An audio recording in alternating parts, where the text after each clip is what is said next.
जटणी गणेश पूजा गोटे गणपर्व ऐतिह्य परंपरा ओडिशा रे नुह सारा भारत वर्ष रे जटणी गणेश पूजा होची गोटे परंपरा। गणेश परंपरा रे विकास परिषद तार निष्पत्ति नहीं आज की 5 वर्ष है ये जो गणेश मंडप रे सब मंडप रे ठाकुर को निमंत्रण करवा एवं ताका सभापति एवं सेक्रेटरी मान को उत्साहित करवा आसंता भर्षाणी रे केमि गणेश आशीर्वाद रे जटणी सहर रे गोटे उत्सव मुख हो समस्त आशीर्वाद रहो समस्त गणेश एति विकास परिसर समस्त शुभकामना करी आज ये आयोजन व्यवस्था कर आमर दीर्घ 5 वर्ष है आमर विकास परिषद संगठन होता एवं विकास परिषद जन्म होता गणेश प्रभु को विघ्न विनाशन गणेश महाप्रभु को आम सक्षरे प्रभु को आमर प्रसाद दे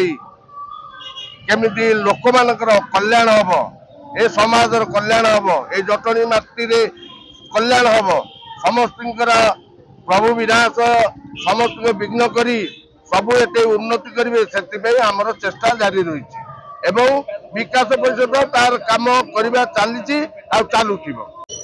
आज 20टी पूजा मंडप जोटा कि जटणी प्रमुख माने पेंडाल अच्छी पूजा मंडप अच्छी प्रमुख 20टी जोटा कि व्यवसायी माने जटणी व्यवसायी माने करती से आम बर्तमान जटणी विकास परिषद 10टी जगार सभापति संपादक को सम्मानित करने सहित एवं लडू ठाकुर को देकी काली जो भसाणी अच्छी से निमंत्रण करने विकास परिषद गोटे लक्ष्य एवं समस्त उत्साहित व्यवसायी मानू एवं जो मैंने गणेश पूजा कर सभापति संपादक उत्साहित करने यार हूँ लक्ष्य 10टी मेढ़ बर्तमान सरला आहरी 10टी बाकी अच्छी विकास परिषद जन्म नवा ठारू ये कार्य कर आगामी दिन में